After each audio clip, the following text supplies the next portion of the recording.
how's it going? Well, the much awaited day has arrived. Pond installation has begun. It started yesterday. Half of the crew is here. We have half of the crew showing up today, and we are so much further along with the installation than I thought we would be. I knew we had some guys showing up yesterday just to kind of like paint out the area, get a feel for the space, and get a game plan. Well, they just wailed into it, and the entire hole is dug. They're starting to put some of the aqua blocks in today, so I really wanted to take a minute and show you guys where we're at. I wanted to start right over here just to give you an idea as to the layout, like where this pond sits. You can see the Hartley and the barn and the pond. You can see all the stones, all of the equipment sitting around here. There's Brian. Hey, Brian. Hey. We've introduced Brian to you before, and Franco's right back there. Brian is the Aquascape head designer builder. Is that your title? Sure. Like yeah, the mastermind. That'll work. This is his design. This is massive. Well, you said you wanted it big, I so agree with you. Like a little 11 by 16 foot pond in this space just would look so out of scale, and you'd end up bringing in so many more plants and everything else to make it feel right. This feels right. It feels incredible. You guys, I sat right here on the edge and kind of dangled my feet in. It feels even bigger when you do that. Yeah, it does. Well, get down in the bottom and it feels really big. So tell me, how deep are we at the deepest point here? We're going to be just over 2 feet deep, which is plenty of depth to overwinter goldfish and koi and all that kind of stuff, especially out here in your zone 6. Yes. Yeah, you're good. We've got a lot going on with the pond. Most of the pond is around 2 feet deep. You can see that shelf down in here. Yeah. This area here is about 2 feet deep. Then I put in some really wide shelves, more for you. Yes, right? I love it. I want you to really get into aquatic gardening. And most of those plants thrive in like an area of like 2 inches deep to like 6 to 8 inches deep. So that's this whole shelf. Holy moly. Up in here. We're gonna have a massive aquatic garden. Yes. I love it. Water lilies can kind of sit in this area and down and through here. We're also working on a wetland filter over here. That's what Franco's digging out right now. Franco's getting this all sized up for us, but this is the main filter for the pond. The water's going to come up through all this rock and gravel and then just kind of push across the pond here. It's to give it more of this spring-fed look. So I really want the pond just to kind of like bubble up from this corner and then push across the surface. More importantly, this becomes another huge area for you to play with aquatic plants. Nice. Now, all of these are aquatic blocks. Is that what they're called? Aqua blocks. Aqua blocks. And so all of those are going down in here, right? Yep. So this funny piece over here, they call the snorkel. There's the centipede that's laying down on the ground over there. Right there. And so water actually is going to travel through this. Water gets pushed through here. All the solids and stuff that could be in the water settle out in this little trough right here. Any solids that don't settle out in there would want to get pushed up into our rock and gravel.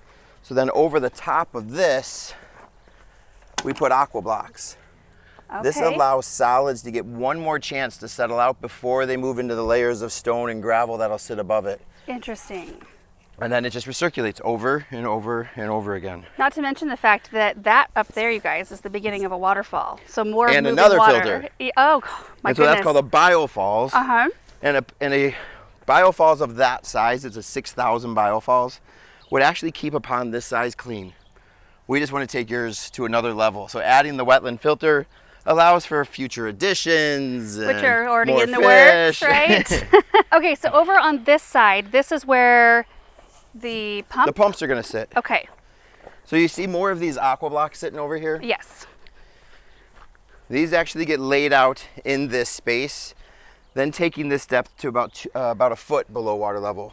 The idea on this side is water will get pulled across the surface of the pond over the top of those aqua blocks and then feed our pump that sit over here. Nice. So on this side, the water moves through the aqua blocks. On that side, the water pushes up through them the other way. So one's going down through, one's pushing up through. And then, okay, so you guys, when they were digging this out yesterday, which I was surprised. It was 106 degrees yesterday. So when you guys showed up, I thought we were gonna just mark it out and get a feel for the space. And then they were like, we're here, let's dig. And so we're all, well, I say that I was out here sweating my head off. I was just standing around just watching in wonder as they were like beasting into this project. So all of the soil that came from this hole is now berm. So do you want to kind of walk us through your ideas for the outside here? Yeah, so Laura, it was so much fun kind of collaborating with you and Aaron about the idea of the space. And it's a much different design than what we normally do. Normally the pond is brought up and center to the front of the house. I want you to see it from a kitchen window or a family room window. Well, you're done with this stuff by your house. Like, it looks gorgeous and you have this big space. So the other option was then create a secret garden. I think both of us were really on the same page with that. Yeah. So the idea is that the waterfall is not visible from where we're standing right now. You have to kind of take a journey. And we started creating these different berms over in here. We'll get this one up even a little higher, but I want people, when they walk through this area, to kind of come in like this, a winding path. Yeah. That brings them to like a secret garden back over here. And this small little intimate seating area will sit like right in this area with berms back behind us over here. So right in here, so you won't see it, like from the driveway. You should, yeah. It's I hope gonna be like this little Maybe you'll oasis. hear it a little, yeah, right? And the sound will pull you in. But with your expertise and all the plantings and everything else, we can really help create that mystery. Oh yeah. And so I want to do a berm there, then a complementary berm over here, and then notice the huge berm on the backside. Yes. And one thing we say is so important with a waterfall, the berm has to be to scale with the yard. That looks enormous right now. But if you have the before pictures of when we set that biofalls, it looks insignificant. Right. The berm actually makes it look so much bigger. Yeah. And we need more soil. Isn't that crazy? Oh my goodness, you guys can see all of the stones over here.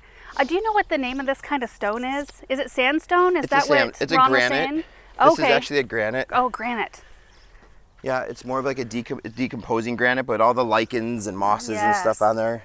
Oh, it's so good. Look at all of these over here. And I think they're bringing over maybe a couple more bigger boulders in this. As big as these stones are, a couple big ones will help that feel more to scale too.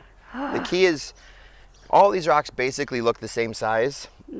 And so you can get this very man-made necklace look, whether they're just all big giant rocks or all small rocks. And so we want to break up the monotony. So we're actually looking for some stuff almost twice the size of some of these big guys. And then we need some small ones. So we still need some like 6-inch and 8-inch type stuff.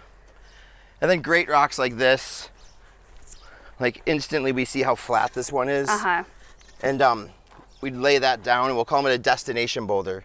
Nice. That's the kind of rock that invites everybody to walk up on it. So that's going to be someplace in the foreground. Or when Brian first walked on all of these rocks, he just said, I know where that one's going, that one's going, that one's going. Like, you've done this so many times that you can kind of just map out from the gate. Well, you start looking at it and it's really a jigsaw, right? It's a big jigsaw puzzle without anybody telling us what the end result is supposed to look like.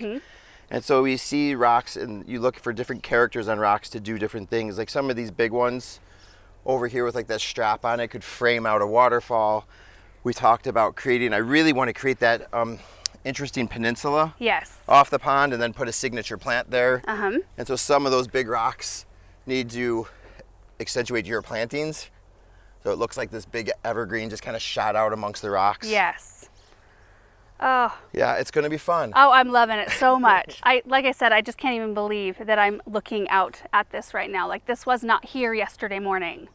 And in just a couple of days, so the rest of the crew arrives today. And we actually, I don't know if you can see behind me, but there's a big tent set up in the grass. We're going to all have dinner together tonight.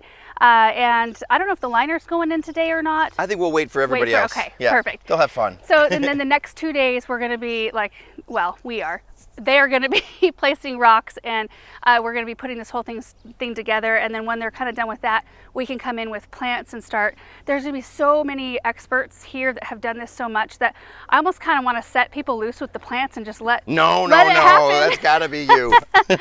Anyway, we've got some really cool stuff. Thanks, Brian, for the Absolutely. tour. We got some really good stuff, and you guys have seen in past videos where we had, the Jaker load, which from this side, the oak trees don't look horrible, but they transported these on a 101-degree day on an 80-mile-per-hour freeway. The backside's pretty scorched. So I think they'll be okay. They'll push new leaves, but you might notice that. But we've got some great Serbian spruce. There's a blue spruce there. I ran down to the garden center yesterday. These are additions because once I saw the rocks, I thought, oh, we've got to get some stuff that will hug these rocks and really accentuate them. So I got a weeping Norway spruce. There is an Angel Falls Eastern White Pine that grows varies with culture, it says, but if we unstake it, it will start taking on a more downward sort of growth habit. We've got the Young's Weeping Birch in the serpentine shape, which again, you can keep training it up to do its thing, or you can take the stake out, let it do its thing on its own. This is an Uncle Fogey Jack Pine. It's like the weirdest looking thing, but I just could picture like a rock right in here and having this kind of hug the corner of a rock. I think that would look really pretty. This one, 12 by 8. Dang. Okay, well, we're gonna have to accommodate for that massive mature size, but I think it's got a really cool undulating growth habit. We've also got this has got a really nice shape. This is just a weeping blue spruce, I think. Oh, the blue spruce. Grows 6 by 6, so a really nice accent bright blue. And then one more over here. This one's a procumbens blue spruce, grows 2 feet tall by 10 feet wide. So again, another one that will really look cool around rocks. And then we have a whole bunch of stuff out by the high tunnel.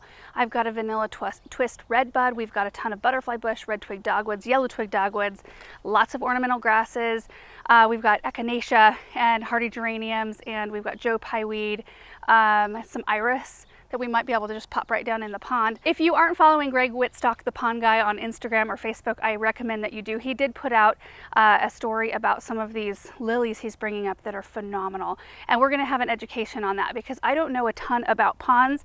The ponds I have been around in the past have been a little janky, to be honest. Like we used to have one down at the garden center that some guys down there put in years and years ago. It's not there anymore. And it always had like some kind of a leak or some kind of, you know, that sort of thing.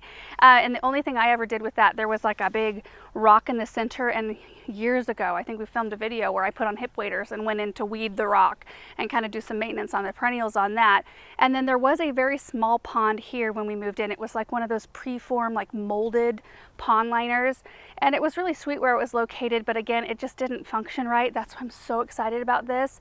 The way they set you up with these types of ponds and the stuff they use, it sets you up for success more than maintenance and headache. And I was talking to one of the guys, Chris Schriner, he's a local guy. So there was 2 other crews here yesterday. Franco's from Pennsylvania, Brian's from Illinois. We've got people flying in from Tennessee and New York. Greg's coming up from Utah. I mean, it's just incredible. But our 2 local businesses that are helping us out here, we've got Idaho Oasis and we've got Green Source Landscaping.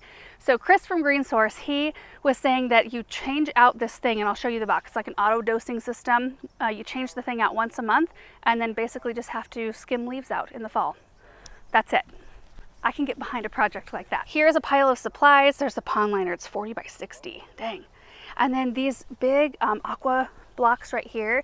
If you take a look inside, they've got pieces that run, like these flat pieces. They run inside here, and there are 3 of them, 5 total on this box here. So super duper strong. It's the automatic dosing system. This is what I wanted to show you. So I'll bring you along when we learn about how this works. But you just open this and replace whatever's in there. I don't even know what's in there, but whatever's in there once a month.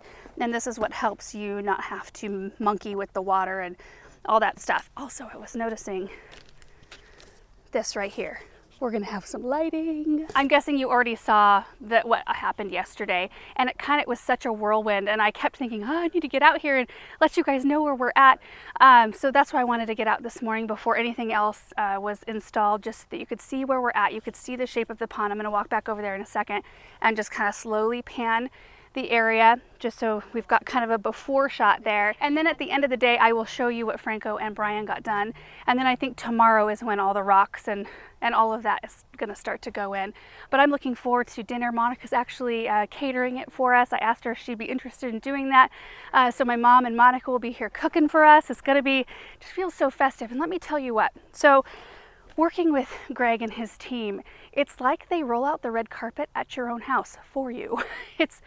It's insane. I mean, they've brought in everything, and they've just made sure that this has been a really pleasant, almost hands-off experience for me. And I can't even tell you how wonderful that is and how much I trust what they do. I mean, you know, remember the pondless waterfall they put in for us by the gazebo?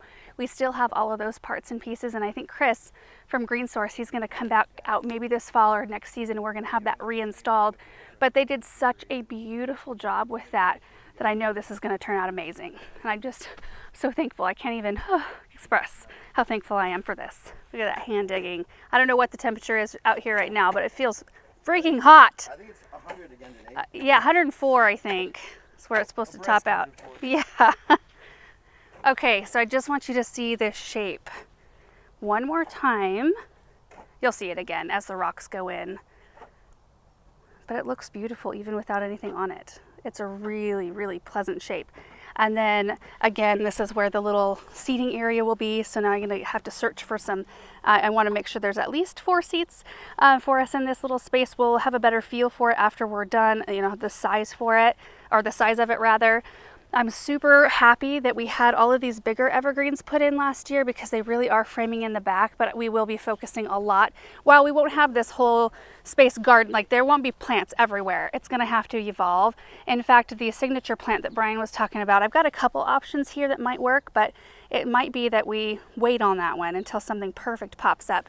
But I wanna focus really big time on accentuating the waterfall, but then also right here. I really want to kind of use a lot of our plants right in front so we can really get that secret feel right from the beginning. There's also a small pile of boulders right over here. Oh, small pile, that's huge to me. Look at that. And it's been really fun for the whole family. Benjamin's been really getting into it because of all the equipment, and they let him kind of get in there. They let him take the first scoop of soil out with the big excavator, and that he will talk about probably for the rest of this year. And there's the tent. This is where we're going to be eating this evening. We'll have big fans and stuff set up, and it should be pretty nice. That's the one difference between our heat here. In fact, you know, so Franco's from Pennsylvania, Brian from Illinois, very humid areas. Even though it's getting 100 plus here, it's pleasant for them because they can get into the shade and you cool off. It's like significantly different in the shade than it is out in the sun. So you can step over in the shade and cool off pretty quickly, which I think is different than in high humid areas or high humidity because you feel like you can't ever escape that. So anyway, I thought we were going to be doing this project this fall. It was a surprise that they wanted to tackle it this soon. Chris has arrived and he brought these containers that they're filling up with 18 inches of water so that when Greg arrives with the lilies that we're going to be putting in the pond, they'll have somewhere to go that's in the shade, and it's kind of like they're holding tanks until we can put them in the actual pond. It really blows my mind like the forethought that goes into a project like this, especially when, you know, a lot of the team that's coming, they're coming from different parts of the country. The organizational feat that this is incredible. Anyway, guys, we're gonna be in full-on prep mode for the dinner tonight. They're gonna be finishing up some details out there, and then I'll show you a little bit later.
I think we're gonna call it. I love where we're at. We got way further than I ever anticipated, and today was actually kind of an easy day. But we have the wetland framed in over there. We have our intake bay framed in over here. Our berms aren't quite complete, but we have an idea of where they're gonna be. Waterfalls is set. All the excavation is done. Tomorrow, though, is the go get 'em day, where we get the fabric, the liner, start figuring out what we're gonna do with all of those boulders. And then hopefully by Tuesday, end of day, we're starting to think about plants and shaping things. And that is so awesome. If we can have it done Tuesday night, So Wednesday, we're just out here all enjoying it. yeah. Yeah, that would be great. Now you did have to dig out a little more here. So what I'm thinking here is this pump vault, we have 2 of these coming in. So there's another one there's one here and then one that's gonna go in this space here. The pump vault will come this high, but I need to hide it with some rock. Gotcha. Back in here. Yeah. And so instead of the earth coming here and then this being this high, we just dug this out. I'll probably backfill some stuff. And I'm still contemplating, like I love features where I can't tell like where they start and where they end. So if we can do like a dry stream bed off of this, so it feels like it just continues off into the abyss, and you strategically hide the ending of it with plants and stuff, it'll look great. That would look great. And they did go a little bit deeper there by... We're definitely 3 feet deep now. Nice. Yeah, it's every bit of 3 feet. Oh, it's just amazing. So I'm gonna walk over here quick, show you guys this. And they hand dug this. You guys do a lot of hand digging too. There's a lot, and I think we were motivated because of your soil. Sometimes if the soil conditions are really bad, we're like, good enough. Like, yeah. So we'll definitely be tweaking some stuff over here. I think one really neat thing that'll change over here is you see the excavation of more of like a rectangle. Yeah. It won't look like a rectangle when we're done. We should have enough liner to like swing some stuff out this way, swing some stuff out that way, backfill some different areas. Nice. And give it more of the same amoebic shape that you see over in here. That would look awesome. Yeah. All right, guys, so that is where the pond sits at the end of the workday today. We have now the clouds come out. A little bit of cloud cover at this point, so it's taking the edge off the heat just a slight bit. But I think everybody's gonna take a little bit of a break. We're gonna prep for the dinner, and we're gonna all get together tonight and just have a good time. So anyway, so happy with this, and I can't wait to show you what's gonna happen tomorrow. I'm guessing there's gonna be at least 2 more, if not 3 more videos, just right in a row, showing you this whole project, because I just really wanted to show you each one of the steps, because I don't know what the steps are. I mean, I knew a hole had to be dug, but I had no idea that the infrastructure was going to be how it is and how intricate it really can be. And the thing that I love about this whole process is that they really listen to or try to get to know the gardener or the person that the pond is going with and what they might enjoy. So they know that I'm going to enjoy pond plants, so they gave a ton of room for that. And you guys, we are going to be linking everybody who's involved in this project down below this video, so I highly recommend you go check them out. Make sure you're following Greg Wittstock, the pond guy, and Team Aquascape. They do some really amazing stuff. See you guys in the next one. Bye.